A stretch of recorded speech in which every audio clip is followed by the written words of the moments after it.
नमस्कार दोस्तों, बहुत बहुत स्वागत है आप सबका इस चैनल पे जहां हम NISM series 5A mutual fund distribution exam की पूरी तैयारी करते हैं जीरो से हीरो तक, बिल्कुल आसान भाषा में। आज हम जिस चैप्टर का डिस्कस करने वाले हैं उसका नाम है इन्वेस्टर सर्विसेज। और दोस्तों ये सिर्फ एक चैप्टर नहीं है, ये पूरे एग्जाम का सबसे बड़ा और सबसे इम्पोर्टेंट चैप्टर भी है। इसका लगभग 20% का वेटेज है एग्जाम में, यानी आपको 100 क्वेश्चन में से तकरीबन 20 क्वेश्चन इस चैप्टर से डायरेक्टली पूछा जाता है। तो आप एक भी पॉइंट मिस मत करिएगा, हर एक पॉइंट, हर एक डेफिनेशन और हर एक रूल सब कुछ आपको याद रखना है और उसको इजीली तरीके से समझना है। पहले समझते हैं इन्वेस्टर सर्विसेज। इन्वेस्टर सर्विसेज का मतलब है वो सारी सर्विसेज जो AMC, RTA और डिस्ट्रीब्यूटर इन्वेस्टर्स को प्रोवाइड करते हैं। वो भी किस लिए? इन्वेस्टमेंट्स इनिशिएट करने के लिए, अकाउंट मेंटेन करने के लिए और एग्जिट करने के लिए। पूरी जर्नी में जो जो चीजें लगती है उससे वो हेल्प करते हैं। ये चैप्टर एक डिस्ट्रीब्यूटर के लिए सबसे प्रैक्टिकल चैप्टर है, यानी यही आपके आने वाले डिस्ट्रीब्यूशन जर्नी में बहुत ही हेल्प करने वाला है। क्या क्या सर्विसेज आप उसको प्रोवाइड कर सकते हो, इसकी डिटेल जानकारी आपको यहाँ पे देखने को मिल जाएगी। पहला कॉन्सेप्ट बात करते हैं NFO, जिसका फुल फॉर्म है new fund offer. Basically NFO क्या होता है? तो NFO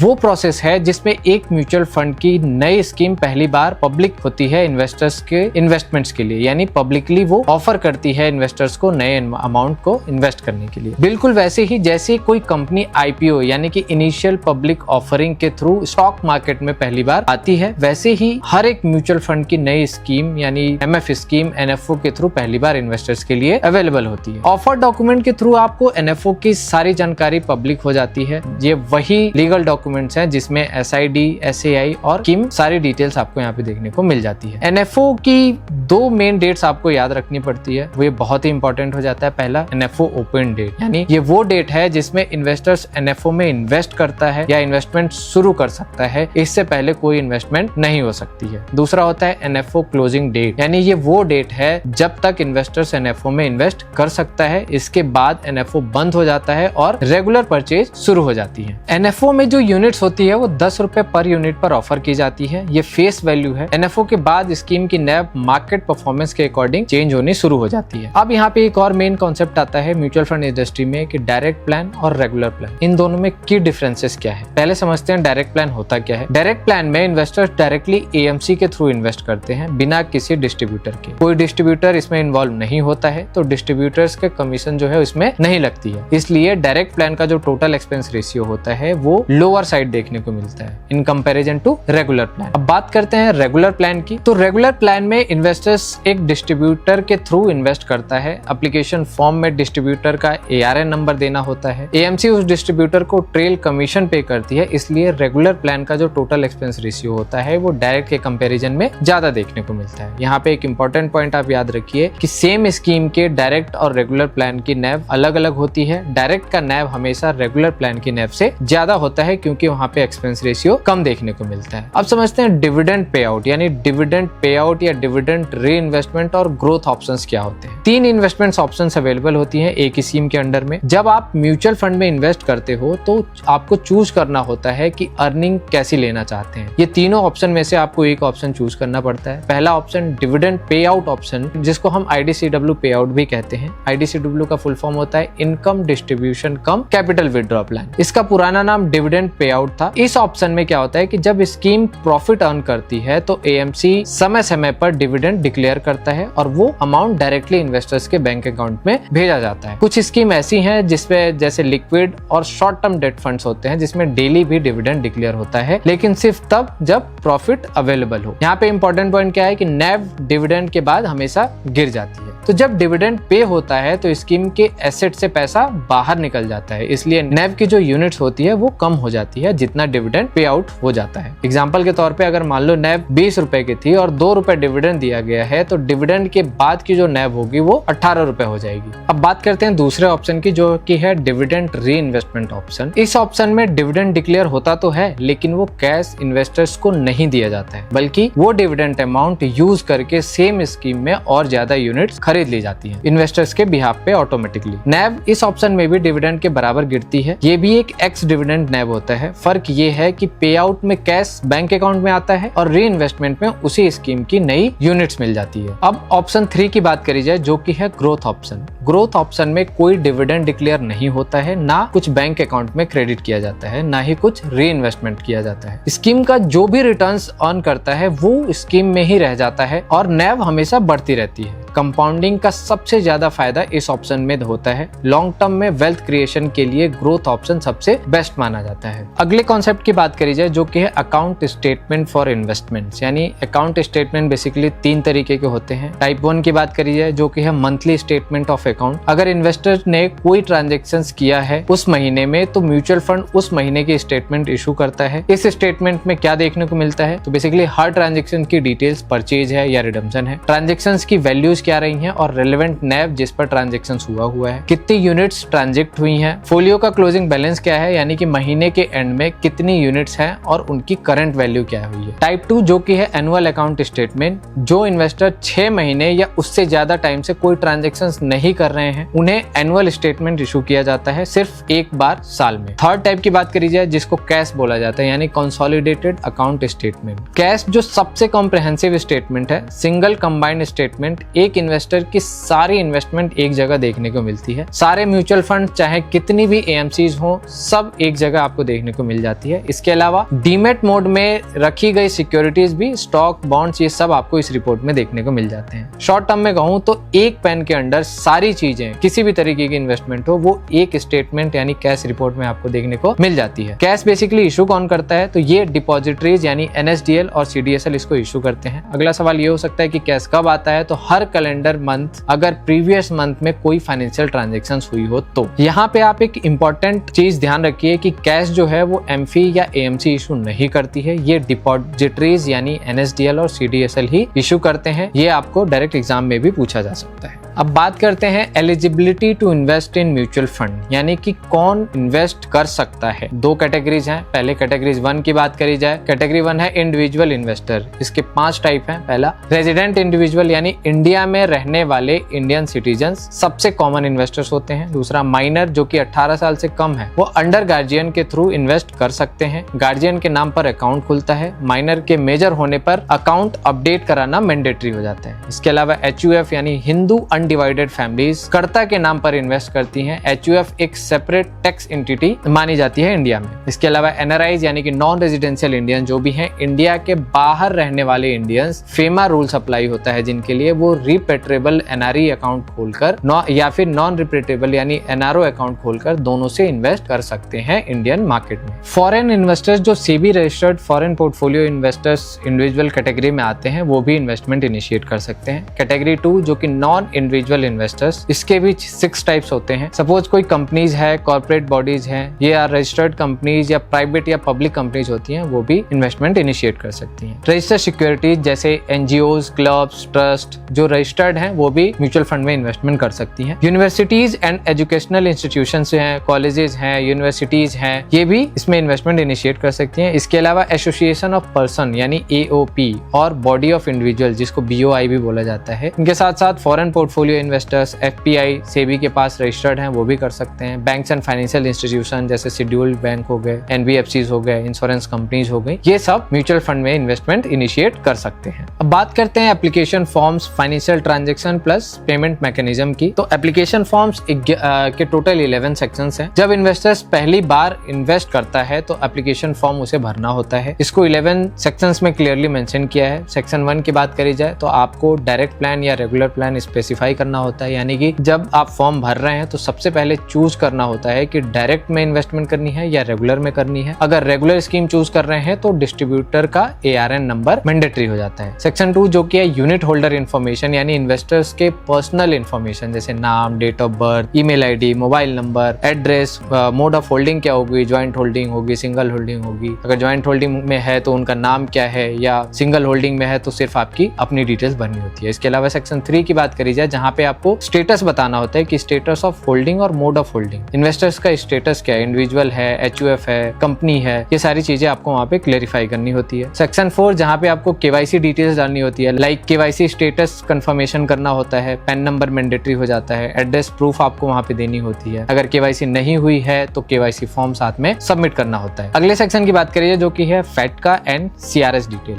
फैटका stands for foreign account tax compliance act, US citizens residents के लिए यूएस रूल्स यानी या फिर सीआरएस जो कि कॉमन रिपोर्टिंग स्टैंडर्ड है, इंटरनेशनल टैक्स ट्रांसपेरेंसी के लिए यूज होता है। इन्वेस्टर्स डिक्लेयर करता है कि वो किसी फॉरेन कंट्री के टैक्स रेजिडेंशियल में है या नहीं है। सेक्शन 6 जो कि है बैंक डिटेल्स, तो यहाँ पे आपको bank account number, IFSC code, bank का नाम और ब्रांच ये सब मैंडेटरी हो जाता है। रिडम्पशन किया हुआ पैसा इसी अकाउंट में आएगा, या फिर आप इन्वेस्टमेंट कर रहे हो तो सेम अकाउंट से, अगर आप मैंडेट कर देते हो तो सेम अकाउंट से डिडक्ट भी होगा। सेक्शन 7 में इन्वेस्टमेंट डिटेल्स यानी स्कीम का नाम क्या है, कौन सा प्लान आप चूज कर रहे हो, डायरेक्ट है या रेगुलर है, ऑप्शन कौन सा ले रहे हो, ग्रोथ है, आईडीसीडब्ल्यू है, और जो अमाउंट वो है वो कितना है। एसआईपी के लिए आपको एसआईपी अमाउंट और फ्रीक्वेंसी और डेट, ये तीनों चीज अलग से भरनी होती है। सेक्शन 8 की बात करी जाए जिसमें डीमेट अकाउंट डिटेल्स होती है, अगर डीमेट में यूनिट्स होल्ड करनी है तो आप डीपीआईडी और क्लाइंट आईडी भी यहाँ पे डालोगे। डीमेट ऑप्शन है, फिजिकल फोलियो भी पॉसिबल है, तो आप ये सारी डिटेल वहाँ पे आप लिखोगे। सेक्शन 9 जहाँ पे आपको पेमेंट डिटेल डालनी होती है, बेसिकली आप पेमेंट कैसे करोगे, चेक से, डीडी से, ऑनलाइन, यूपीआई, या आप अपना रेफरेंस नंबर दोगे, ट्रांजैक्शन रेफरेंस नंबर जिसको बोला जाता है। सेक्शन 10 जहाँ पे यूनिट होल्डिंग ऑप्शंस दी होती है, यूनिट डीमेट मोड में है या स्टेटमेंट ऑफ अकाउंट मोड में है, यह आपको स्पेसिफाई करना होता है। सेक्शन 11 में आपको नॉमिनीज की डिटेल डालनी होती है, बेसिकली नॉमिनी का नाम क्या है, उससे आपका रिलेशन क्या है, उनका डेट ऑफ बर्थ क्या है और कितना परसेंटेज ऑफ शेयरिंग आप उस नॉमिनी को डेडिकेट कर रहे हो, ये सारी डिटेल्स आपको वहाँ पे डालनी होती है। फाइनेंशियल ट्रांजैक्शंस के टाइप्स की बात करी जाए तो ये 4 टाइप्स में इसलिए डिवाइडेड है। पहला इनिशियल परचेज यानी पहली इन्वेस्टमेंट, तो पहली बार किसी स्कीम में इन्वेस्ट कर रहे हो तो आपका वहाँ पे न्यू फोलियो क्रिएट होता है, इसमें एप्लीकेशन फॉर्म भर के देना होता है। एडिशनल परचेज और इन्वेस्ट आप जिसमें एक्स्ट्रा और पैसा इन्वेस्ट करते हो, जैसे एग्जिस्टिंग फोलियो में और पैसा डालना या उसमें इन्वेस्ट करना। सेम स्कीम में सिर्फ एडिशनल परचेज स्लिप चाहिए होता है और पूरा फॉर्म आपको भरना नहीं होता है। रीपर्चेज और रिडम्पशन के केस में क्या होता है, जिसमें आप यूनिट्स आप बेचना चाहते हो, यानी अपनी यूनिट्स एएमसी से वापस लेना चाहते हो, पैसा बैंक अकाउंट में लेना चाहते हो, तो रिडम्पशन फॉर्म आपको भरना होता है जिसमें फोलियो नंबर, स्कीम कितनी यूनिट्स आप उस रिडीम करना चाहते हो या अमाउंट कितना रिडीम करना चाहते हो वो आपको वहाँ पे भर के देना होता है। और स्विच जिसमें आप एक स्कीम से दूसरे स्कीम में अपना पैसा ट्रांसफर होते हो। एक एमएफ स्कीम से पैसा निकालकर सेम एएमसी के दूसरी स्कीम में लगाना स्विच ट्रांजेक्शन कहलाता है। बेसिकली ये एक ट्रांजेक्शन में होता है but technically redemption plus purchase की तरह काउंट होता है। यहाँ पे आपका कैपिटल गेन टैक्स भी लग सकता है। पेमेंट मैकेनिज्म की बात करी जाए तो ये बेसिकली 7 तरीके के होते हैं। पहला ऑनलाइन ट्रांजैक्शन यानी एएमसी या डिस्ट्रीब्यूटर की वेबसाइट पर आप डायरेक्ट जाके परचेज कर सकते हो। इंटरनेट बैंकिंग जिसके थ्रू मतलब एनएफटी आरटीजीएस से डायरेक्टली फंड अकाउंट में ट्रांसफर करके इन्वेस्टमेंट इनिशिएट कर सकते हो। ईसीएस यानी इलेक्ट्रॉनिक क्लियरिंग सर्विसेज जिसके थ्रू एसआईपी के लिए ये ऑटो डेबिट का काम करता है। एक बार आपने मैंडेट लगा दिया, हर मंथ एक स्पेसिफिक डेट पे आपसे अकाउंट से अमाउंट डेबिट होता रहेगा। M banking and cash payment यानी मोबाइल बैंकिंग या कैश सर्टेन लिमिट्स तक अलाउड है। यूपीआई जिसको हम यूनिफाइड पेमेंट पेटीएम से भी आप डायरेक्टली इन्वेस्टमेंट इनिशिएट कर सकते हो। 6 आधार इनेबल्ड पेमेंट सिस्टम, इसमें क्या है आधार नंबर प्लस बायोमेट्रिक के थ्रू आप रूरल एरियाज के लिए भी आप इन्वेस्टमेंट इनिशिएट कर सकते हो। 7वां है वन टाइम मैंडेट जिसको ओटीएम बोला जाता है। एक बार बैंक को आप सबमिट कर दो, लिमिट डिफाइन कर दो और मल्टीपल ट्रांजेक्शंस आप उससे इनिशिएट कर सकते हो। Time stamping plus KYC requirement को अगर समझा जाए, पहले समझते हैं टाइम स्टैंपिंग क्या होता है। तो जब भी कोई ट्रांजैक्शन रिक्वेस्ट परचेज या redemption official point of acceptance पर सबमिट की जाती है तो उस रिक्वेस्ट पर एक टाइम स्टैंप लगाया जाता है। ये टाइम स्टैंप डिटरमाइन करता है कि कट ऑफ से पहले का है या बाद का और इसी से नैब डिसाइड होती है। यहाँ पे एक इंपॉर्टेंट रूल है डेली सीरियल नंबर, यानी टाइम स्टैंपिंग का डेली सीरियल नंबर 1 से शुरू नहीं होता है। ये एक स्पेसिफिक नोटेड रूल्स है। KYC requirement for mutual fund investor यानी कि केवाईसी मैंडेटरी है और किस लिए है इसको समझा जाए। पहले समझते हैं केवाईसी क्या है। केवाईसी का फुल फॉर्म होता है नो योर कस्टमर। बिना इसके आपका इन्वेस्टर इन्वेस्टमेंट इनिशिएट नहीं कर सकता है। इंडिविजुअल इन्वेस्टर्स की बात करें तो चाहे कितना भी इन्वेस्ट करना हो उसे ये केवाईसी प्रोसेस पूरा ही करना होता है। इसके अलावा इंडिविजुअल इन्वेस्टर्स हो या नॉन इंडिविजुअल इन्वेस्टर्स हो उनके लिए भी, जैसे मान लो कंपनीज हो गई, ट्रस्टीज हो गई, तो इनका भी एक अपना केवाईसी प्रोसेस होता है जिसको इन्हें फॉलो करना पड़ेगा। ज्वाइंट होल्डर्स, तो इस केस में दोनों होल्डर्स का केवाईसी कंप्लायंस होना करना मैंडेटरी हो जाता है। NRI और फॉरेन इन्वेस्टर्स हो, इनकी ऑफलाइन KYC इनिशिएट करी जाती है। POA holders, power of attorney holders हैं और जिनका POA है उन्हें भी KYC कंप्लायंस पूरा करना मैंडेटरी हो जाता है। अंडर गार्जियनशिप यानी माइनर के केस में गार्जियन की भी KYC कंप्लायंस होना इंपॉर्टेंट हो जाता है। सबसे इंपॉर्टेंट यहाँ पे बात ध्यान रखिए कि इन्वेस्टमेंट वैल्यू से कोई फर्क नहीं पड़ता, चाहे आप 500 रुपए इन्वेस्ट करो या 5 करोड़ रुपए इन्वेस्ट करो, आपका KYC मैंडेटरी हो जाता है, यानी आपको KYC कंप्लायंस होना इंपॉर्टेंट हो जाता है। ये हर इन्वेस्टर्स के लिए लागू होता है। अब KYC के डॉक्यूमेंट्स की बात करी जाए तो यहाँ पे 2 मेन डॉक्यूमेंट्स इंपॉर्टेंट है। पहला पैन कार्ड, ये मैंडेटरी है for all. Without pan card आपकी KYC नहीं इनिशिएट करी जाएगी। दूसरा प्रूफ ऑफ एड्रेस, जिसमें आधार हो सकता है, वोटर ID हो सकती है, पासपोर्ट हो सकता है, यूटिलिटी बिल हो सकता है, बैंक स्टेटमेंट, ये सारी यहाँ पे वैलिड हो जाती है। अब KYC रजिस्ट्रेशन की बात करी जाए तो इसके 3 तरीके हैं। पहला सेंट्रलाइज KYC रजिस्ट्रेशन एजेंसी, जिसको KRA बोला जाता है, जिसमें camps KRA, K-Fintech KRA, CVL KRA, NDML KRA और .X सेंट्रली रजिस्टर्ड होते हैं। E-KYC थ्रू UIDAI यानी आधार बेस्ड OTP या बायोमेट्रिक, पेपरलेस और इंस्टेंट KYC यहाँ से अवेलेबल है। KYC through intermediates like banks हो गई, AMCs हो गई, डिस्ट्रीब्यूटर्स फैसिलिटीज के थ्रू आप अपनी KYC इनिशिएट करा सकते हो। सिस्टमैटिक ट्रांजैक्शन जैसे SIP, SWP और STP को समझा जाए तो पहले समझते हैं SIP। SIP का फुल फॉर्म होता है सिस्टमैटिक इन्वेस्टमेंट प्लान। SIP क्या होता है? तो SIP एक ऐसा मेथड है जिसमें इन्वेस्टर एक फिक्स्ड अमाउंट रेगुलर इंटरवल पर इन्वेस्ट करता है। जैसे हर महीने 500 रुपए अमाउंट उन्हें फिक्स कर दिया और उन्होंने एक डेट दे दी कि इस डेट पे वो अमाउंट डिडक्ट हो, तो वो SIP के थ्रू पॉसिबल है। अब यहाँ पे एक कॉन्सेप्ट आता है रुपी कॉस्ट एवरेजिंग। इस केस में क्या होता है, कभी ज्यादा यूनिट मिलती है NAV कम हो तो, कभी कम यूनिट मिलती है जब NAV ज्यादा हो तो। एवरेज कॉस्ट बैलेंस रहता है, मार्केट टाइमिंग की टेंशन आपको यहाँ पे देखने को नहीं मिलती है। फाइनेंशियल डिसिप्लिन बन जाता है, हर महीने ऑटोमेटिकली इन्वेस्टमेंट होती है, सेविंग की हैबिट बन जाती है। कंपाउंडिंग इफेक्ट जो कि लॉन्ग टर्म में रिटर्न्स पर रिटर्न मिलता है, वो पावर ऑफ कंपाउंडिंग की वजह से मिलता है। अफोर्डेबिलिटी और फ्लेक्सिबिलिटी यानी 500 रुपए महीने के हिसाब से शुरू कर सकते हैं, बहुत अफोर्डेबल है। अमाउंट बाद में चेंज कर सकते हैं अपनी कन्वीनियंस के हिसाब से। अगर आपको लगता है कि SIP अमाउंट बढ़ानी है तो वो बढ़ा सकते हैं, अगर आपको लगता है कि SIP अमाउंट रोकनी है तो वो भी आप इजिली इसमें कर सकते हो। SWP जिसको हम सिस्टमैटिक विड्रॉ प्लान कहते हैं, बेसिकली ये क्या होता है? तो SWP में इन्वेस्टर अपने म्यूचुअल फंड इन्वेस्टमेंट से पीरियोडिकली एक फिक्स्ड अमाउंट विड्रॉ कर सकता है। जैसे हर महीने 10,000 रुपए की उसको रिक्वायरमेंट है तो वो अपना इनिशिएट कर सकता है। बाकी इन्वेस्टमेंट स्कीम में रहती हैं और वो ग्रो करती रहती है। SWP के कुछ बेनिफिट्स की बात करी जाए तो उसमें पहला रेगुलर कैश फ्लो, यानी रिटायर्ड इन्वेस्टर्स के लिए आइडियल पेंशन की तरह मंथली इनकम आ सकती है। रिमेनिंग इन्वेस्टमेंट जो होगी वो ग्रो करती रहेगी, यानी कि जो आपने पैसा निकाला वो तो निकल गया, इसके अलावा जो भी अमाउंट उसमें इन्वेस्टेड है वो हर महीने आपका पैसा ग्रो करता रहेगा। टैक्स इफिशिएंसी यानी कि FD इंटरेस्ट पर पूरा टैक्स देना पड़ता है, बल्कि SWP में सिर्फ कैपिटल गेन पोर्शन पर टैक्स देना पड़ता है, जो कि ज्यादा एफिशिएंट होता है। फ्लेक्सिबिलिटी भी आपको मिलती है, अमाउंट और फ्रीक्वेंसी आप चेंज कर सकते हो अपनी रिक्वायरमेंट के हिसाब से। हर SWP विड्रॉल रिडम्पशन की तरह ट्रीट होता है, कैपिटल गेन टैक्स एप्लीकेबल होता है और होल्डिंग पीरियड और फंड टाइप के हिसाब से उस पे टैक्स लायबिलिटी बनती है। STP यानी सिस्टमैटिक ट्रांसफर प्लान की बात करी जाए तो इसमें इन्वेस्टर एक म्यूचुअल फंड स्कीम से एक फिक्स्ड अमाउंट निकाल के दूसरे म्यूचुअल फंड स्कीम में ऑटोमेटिकली ट्रांसफर करता है। ये रेगुलरली होता है। टिपिकली डेट और लिक्विड फंड से इक्विटी फंड में धीरे धीरे ट्रांसफर किया जाता है। ये मार्केट वॉलेटिलिटी को मैनेज करने के लिए यूज किया जाता है। STP के 2 टाइप्स हैं। बेसिकली एक फिक्स्ड STP होता है जिसमें एक फिक्स्ड अमाउंट ट्रांसफर होता है और हर पीरियड में सेम रहता है। वहीं कैपिटल एप्रिसिएशन STP की बात करी जाए तो यहाँ पे सिर्फ रिटर्न और एप्रिसिएशन ट्रांसफर होता है, ओरिजिनल इन्वेस्टमेंट जो है वो वहीं के वहीं इंटैक्ट रह जाती है। तो हर STP ट्रांसफर सोर्स स्कीम से रिडीम करके नई स्कीम में ट्रांसफर होता है, जहाँ पे कैपिटल गेन भी देखने को मिलता है और जो भी गेन होता है वो टैक्सेबल होता है। इसके बाद स्विच की बात करी जाए तो बेसिकली स्विच एक ऐसी फैसिलिटी है जिसपे एक म्यूचुअल फंड स्कीम से रिडीम और दूसरे स्कीम में परचेज होता है। दोनों एक ही कंबाइंड ट्रांजैक्शंस में होता है। स्विच सिर्फ सेम AMC की स्कीम्स के बीच में पॉसिबल होता है। यहाँ पे भी आपका जो कैपिटल गेन होता है वो टैक्स अप्लाई होगा सोर्स स्कीम्स में टारगेट स्कीम में जाने के बाद। एग्जिट लोड अप्लाई भी हो सकता है अगर वो होल्डिंग पीरियड शॉर्ट टर्म में हुआ तो। SIP टॉपअप जैसे step up SIP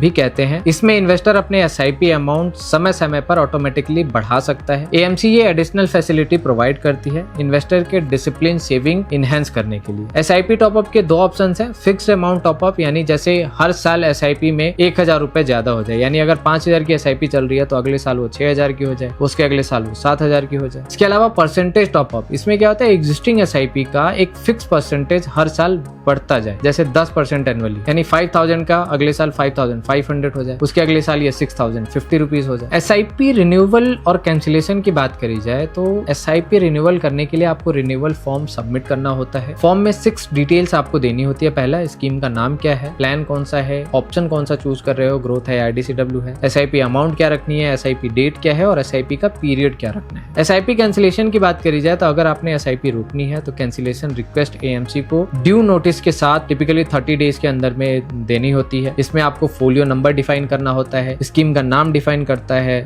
option define करना होता है, बैंक डिटेल्स और मोड ऑफ पेमेंट इसमें डिफाइन करके देनी होती है, जब जाके आपकी cancellation of SIP transaction place हो जाती है। नॉन फाइनेंशियल ट्रांजेक्शंस की बात करी जाए तो नॉन फाइनेंशियल ट्रांजेक्शंस वो हैं जिनसे इन्वेस्टर्स का पैसे पे कोई इम्पैक्ट नहीं आता है, मतलब डायरेक्टली अफेक्ट नहीं होता है, लेकिन अकाउंट या फोलियो में एडमिनिस्ट्रेटिव चेंज होते हैं। चैप्टर 4 में भी हमने 4 टाइप्स ऑफ कवर्ड किए थे, जैसे नॉमिनीज, प्लेज, ट्रांजेक्शन, ट्रांसमिशंस और स्पेशल केसेस को हमने डिस्कस करा था। इसी को हम डिस्कस करते हैं। पहले हम डिस्कस करेंगे कि नॉमिनी के केस में क्या होता है। नॉमिनेशन के बारे में बात करी जाए तो बेसिकली नॉमिनेशन एक की रूल्स है जिसमें एक फोलियो में कम से कम 3 नॉमिनीज अलाउड हैं और उन सारे नॉमिनीज को आप परसेंटेज एलोकेट करते हो। नॉमिनेशन फैसिलिटीज की बात करी जाए तो एक फोलियो में नॉमिनेशन वो फोलियो के सारे इन्वेस्टमेंट्स पर अप्लाई होता है, सिर्फ एक स्कीम पर नहीं होता है। मैक्सिमम 3 नॉमिनीज डेजिग्नेट करे जा सकते हैं एक फोलियो में। अगर मल्टीपल नॉमिनीज हैं तो आप हर नॉमिनीज के लिए परसेंटेज शेयर डिफाइन कर सकते हो। सब मिलाकर 100% होना चाहिए। फॉर एग्जांपल, अगर नॉमिनी 1 को आपने 50% दे दिया है तो नॉमिनी 2 को 30% या नॉमिनी 3 को 20% दे सकते हो। इसका मतलब टोटल ऑफ परसेंटेज जो है वो 100% के बराबर होना चाहिए। नॉमिनेशन के 2 एक्सेप्शंस हैं। पहला,